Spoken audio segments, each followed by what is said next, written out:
So first of all, values. What are values? Values are things that are important to you. It's what motivates you. It's what's going to get you out of bed in the morning. So we hear a lot of people talking about family values. I mean, if you're doing something like Macbeth or Wuthering Heights for your Leaving Cert, there's going to be a lot of talk about moral values. Money is an example of a value. Now, money is important to everybody to some extent or another, but to some people it's really, really important. And to these people who have money as a high value in terms of their career choice, they're going to go for careers where they get paid a lot.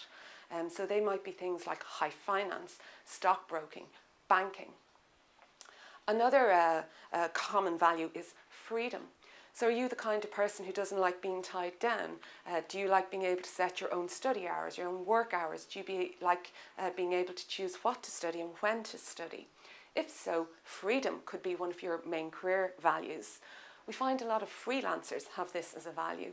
Take, for example, the people who write for The Lonely Planet or The Rough Guide, travel guides. These are people who are going to have freedom as one of their main values. You also find a lot of entrepreneurs have freedom as one of their main values because they like working according to their own time and their own rules.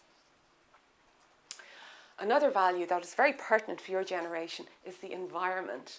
So if you're one of the people who really cares about the ecosystem, you're into recycling, you have an eye to renewable energy, you really care about the plant world, the animal kingdom, well, environment is probably going to be one of your top career values.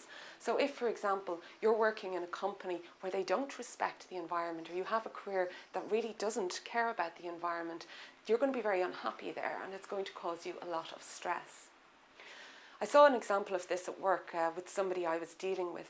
It was a man who'd gone for an interview with a very large betting company. He did great in the first interview. He was called back for a second interview and he had a great chance to get the job. But he decided not to go back for the second interview. And the reason was he decided that gambling was against his moral values and he didn't want to work for a company that was involved in gambling or betting. And that's fair enough. But I think that's a very good example of showing you how values can influence your career choices. Online grind.